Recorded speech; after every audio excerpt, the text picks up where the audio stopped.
So for the chicken and vegetable pie recipe, I'm using 200 ml of milk, 35 grams of butter, 25 grams of cheddar cheese. I've got extra mature there for extra flavour.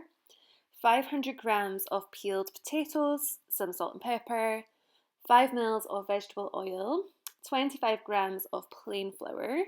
I've used 2.5 ml of mustard, which is optional, and again, that's for extra flavour, 1 leek, and 1 chicken breast. So the recipe asks you to use 500 grams of peeled potatoes as a prepared weight. So just make sure that's 500 grams of potatoes once you've already peeled them. We're going to mash the potatoes, so all I'm doing right now is cutting the potatoes into equal sized pieces.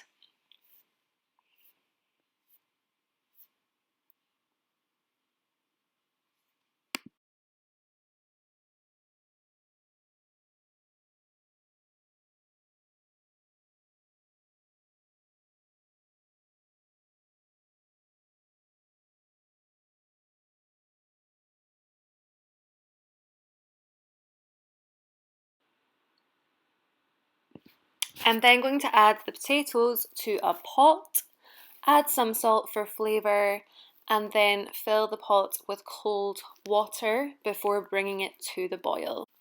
Once the water is boiled, you want to turn the temperature down slightly and continue cooking for around 20 minutes or until the potatoes have become tender. So as you can see, I've chosen to use leek in my recipe. However, you can choose any vegetable that you may prefer.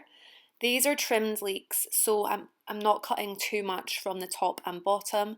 However, after a quick rinse, you can see once you've cut it that you will need to rinse the leek again.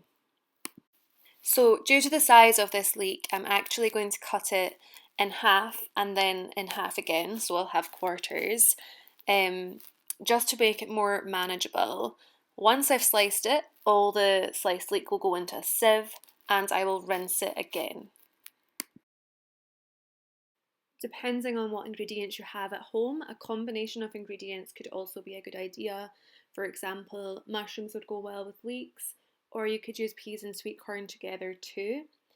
If you don't eat chicken or meat, you could use corn or tofu as alternatives. Fish would also be a nice idea.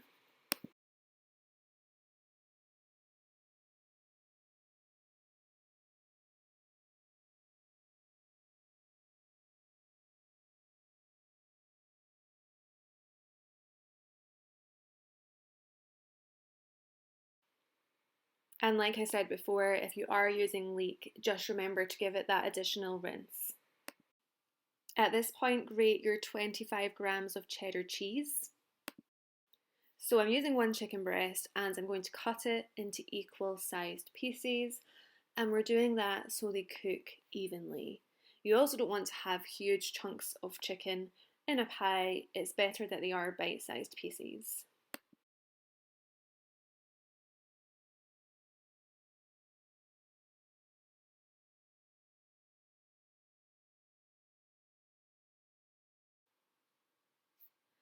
Okay, I'm going to heat 5 ml of oil in a medium pan. The recipe states to use cooked chicken. However, because my chicken is raw, I've not cooked it yet, I'm going to seal this chicken. Remember, sealing the chicken does not mean it's cooked all the way through, it just means it's turned white on the outside.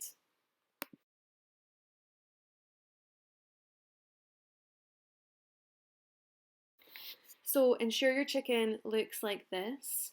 There is no need to check inside your chicken, remember. We know it might not be cooked all the way through, but it will be getting cooked in the oven at a later stage. So as you've seen there, I put my chicken on a plate for now, and what I'm going to do is sweat the leeks. So it looks like a huge quantity of leeks at first. You could use half a leek if you wanted to. However, after sweating it, they will start to wilt down. The recipe states cook your vegetables for around 5 minutes. However, if you are using leeks, I would sweat them for about 10 to 15 minutes. Stir them in between that time as well, just to ensure they aren't sticking. Now that my leeks are reserved in a separate bowl, I'm going to make the roux. So you need to start with the butter. In the recipe, it states you need 35 grams altogether. However, part of that's for the mashed potato. So for the roux, you're only needing 25 grams, which I'm currently melting just now. So you're going to melt the butter fully before adding the flour. When making a roux, you use equal quantities of butter and flour, so it will also be 25 grams of plain flour that you use. So there's the flour. We add the flour in at once, but it's really important that you stir this continuously, otherwise the flour will stick to the bottom. I've also got this on a low heat. It's important that the heat is low, just so the flour doesn't cook too quickly and again stick to the bottom. So you can see I'm stirring it and it is turning into a paste-like mixture. That's exactly what it's meant to look like just now. It's really important that you don't let it stick to the bottom. And I'm just cooking this just for around a minute. You don't want to undercook it because then your sauce will get a floury taste.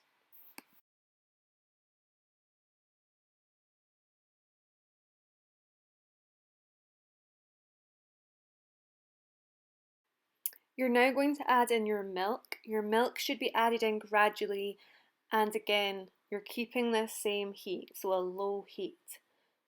It's still important that you're stirring it continuously so that you do not get lumps. You don't want a lumpy sauce and you don't want it to stick to the bottom. So you cannot leave your hob unattended at this stage.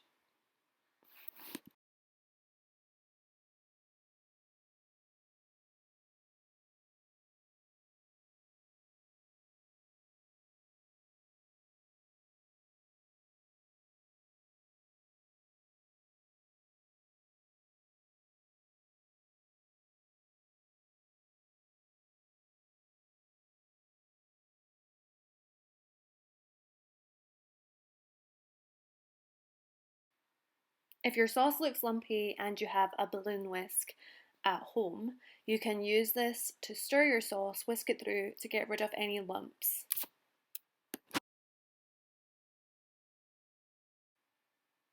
Once you've added in all your milk, continue stirring, again to ensure it's not sticking to the bottom and you're not getting any lumps, but you're now going to bring the sauce to the boil.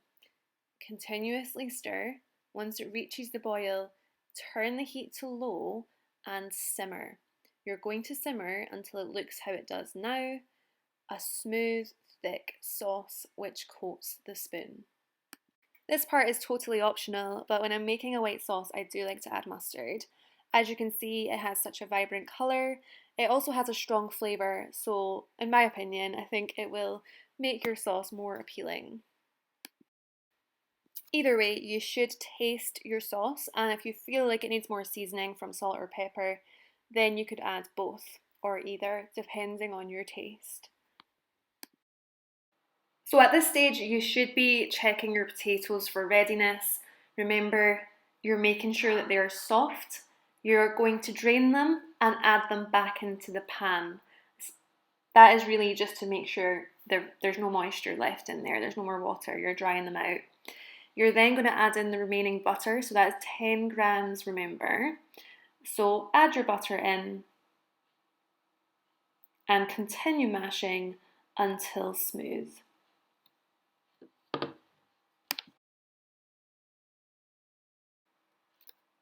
Like the sauce, you're going to want to taste for seasoning, so taste it first. Decide what you think it needs, salt and pepper or one or the other. Add and make sure you do give it a really thorough mix. So now that your mash is ready, you're going back to your filling and you're adding it into an oven-proof dish. You can see here that I'm using 2 dishes. It doesn't matter as long as you've got an oven-proof dish. One would be fine. So I'm adding the filling in to both dishes, just making sure that they are fairly equal before topping them both with the mash.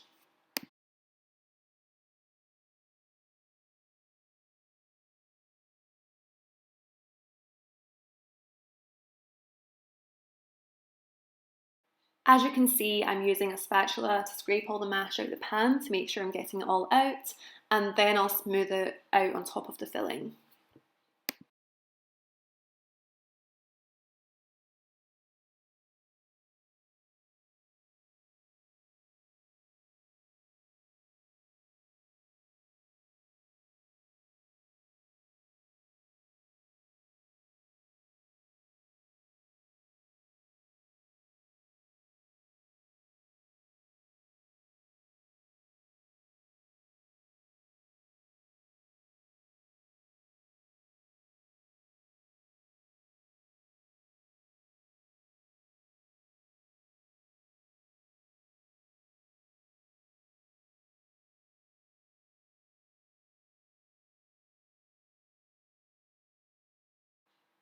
Okay, once your mash is fully smoothed out on top, you're going to use the prongs from a fork and just drag them down the mash, making this pattern.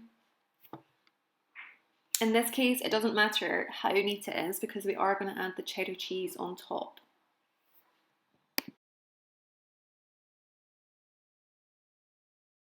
Once you've added your cheese, you will want to put your oven-proof dish or dishes on a baking tray and cook them for 20 minutes. You'll know they're ready because the cheese will have melted and will have started to go slightly golden. And although we only sealed the chicken, because we're cooking the pies for a further 20 minutes, your chicken will be cooked all the way through.